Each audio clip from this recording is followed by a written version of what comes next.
नमस्ते मित्रांनो। आज एक 27 वर्षाचा मुलगा आला आणि तो माझा क्लायंट आहे आणि तो म्हणला की साहेब माझं लग्न मोडलं की हो, आणि रडायला लागला। मी म्हणलं अरे काय झालं, काय अडचण काय नेमकी आली? तो म्हणला काही नाही साहेब,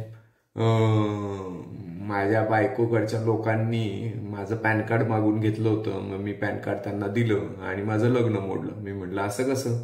थोडीशी नीट चौकशी केली आणि नीट चौकशी केल्यावर असं लक्षात आलं की त्याच्या मुलीकडच्या लोकांनी त्याच्या पॅन कार्डवरनं त्याचा सिबिल स्कोअर काढून घेतला आणि ज्यावेळी सिबिल स्कोअर काढला त्यावेळी त्यांच्या असं लक्षात आलं की ह्यांनी आयफोन घेतला होता आणि तो बजाज फायनान्सवर घेतलेला आणि त्याचा हप्ता भरला नव्हता।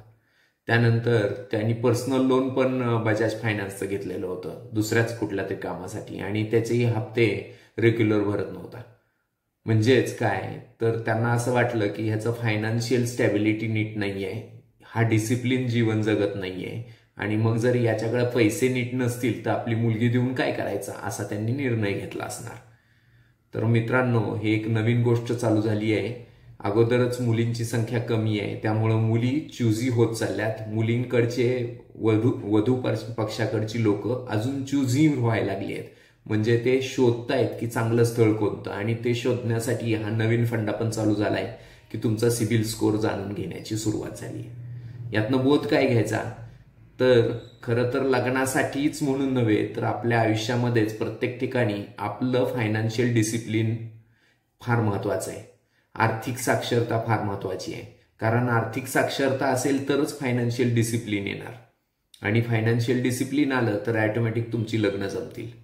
त्यामुळं या दृष्टीने विचार करणं आवश्यक आहे, हे नीट लक्षात घ्या। नाहीतर मग अशी अडचण येईल की तुम्हाला लग्नाला बायको पण मिळणार नाही। थोडंसं हे हास्यास्पद पण आहे आणि जर बघितलं तर समाजाच्या दृष्टीने गंभीर पण आहे।